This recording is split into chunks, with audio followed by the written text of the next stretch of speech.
ለምስራቅ አርሲው ምስኪን አማኝ ድምጽ መሆናችንን እንደቀጠልን ነው። እንዴት ናችሁ አድማጮቼ?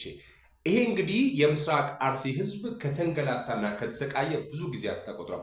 ድምጽ እንሁን እያለን ነው። ድምጽ መሆናችንን ቀጥለን ድምጽ እንሁን ስንል ግን እንድታውቁ የምፈልገው ትንሽ መረጃ ልንገራችሁ። ትንሽ ይኸውላችሁ፣ ጥቃቱ ምስራቅ አርሲ ላይ የተፈጠረው ጥቃት በታጣቂ ኃይሎች ነው። እንግዲህ ታጣቂ ኃይል ከመንግስት ይሁን ከመንግስት ውጪ ይሁን የታጠቀ ኃይል ነው የመጣው።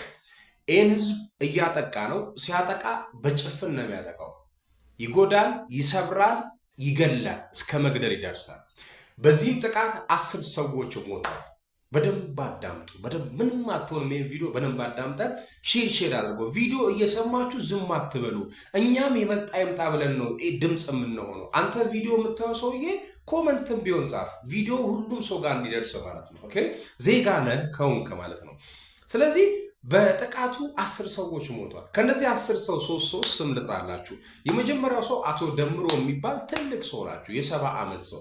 ሁለተኛ አቶ ንጉሴ የሚባል ሰው ሞቷል። አቶ ንጉሴ የ70 ዓመት ሰው ነው። አጌን ሁለቱም የ70 ዓመት ሰዎች ናቸው። ሶስተኛ አቶ ኃይሉ የሚባል ሰው ሞቷል። የ56 ዓመት ሰው ነው። በታጣቂ ኃይል ህዝብ ምንም ሳያደርግ ኦርቶዶክስ ስለሆነ ብቻ ሁለት ቦታዎች ላይ አነጣጥሯል ይሄ ጥቃት።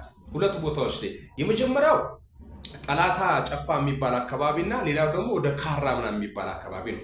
ጠላታ ጨፋ ላይ ወደ አድማጮቼ ሁለት ቤተክርስቲያን ነው፣ መድኃኔዓለም ቤተክርስቲያንና ቅዱስ ገብርኤል ቤተክርስቲያን ላይ ነው ትኩረቱ ያነጣጠረው። ከሁለቱ ቤተክርስቲያን አንዱ ቤተክርስቲያን በጣም የሚገርማችሁ አንጀታችሁን የሚበላችሁ እኔና እናንተ አልተወለድንም። ያ ቤተክርስቲያን ሲመሰረት ያንተ አባትና የኔ አባት አልተወለዱም። ቤተክርስቲያን ሲመሰረት ያ ቤተክርስቲያን ነው ተቃጥሎ አመድ የሆነው። ጠላታ ጨፋ የሚገኘው የቅዱስ ገብርኤል ቤተክርስቲያን አመድ የሆነው በታጣቂ ኃይሎች ነው። ሁለተኛ ላይ መጡ ወደ ጨፋ ምን አካባቢ ሄዶ ተሞክሯል። የመድኃኔዓለም ቤተክርስቲያን ከፍተኛ ጥቃት ተፈጸመበት። መንፈሳዊ መገልገያ ዕቃዎች ላይ ጥቃት ነው የተፈጸመው።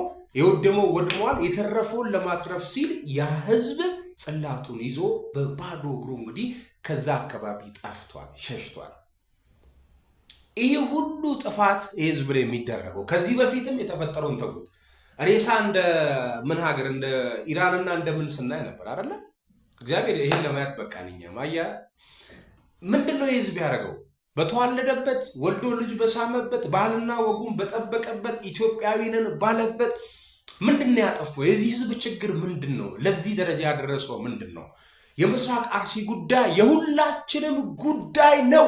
የሁላችንም ሁላችሁም ይሄን ቪዲዮ የምታዳምጡ በቁጭት በመቃጠል ስሜት ሼር አድርጉ። ዝም አትበሉ። በቪዲዮ ሰው ወጥቶ ድምፁ ሲያሰማ ተጋገዙ፣ ተባበሩ። መንግስትን እንደምንም አድርገን አስጨንቀን ይሄ ጉዳይ ምላሽ ያገኝ። ዛሬ ነገ ምላሽ ይሰጠው። ምላሽ ካልተሰጠው ቪዲዮ መስራት አናቆም። እናንተም መኮመት አታቆሙ፣ ሼር ማድረግ አታቆሙ። ሶሻል ሚዲያውን በዚህ አንድ እናድርገው። ምስራቅ አርሲ፣ ምስራቅ አርሲ፣ ምስራቅ አርሲ። ጀስቲስ for ምስራቅ አርሲ. we need justice right now. this is enough. okay በተለያየ ምክንያት የተፈጠረ ህዝብ የሚያልቅበት ጉዳይ ይበቃል። ሼር ይደረግ።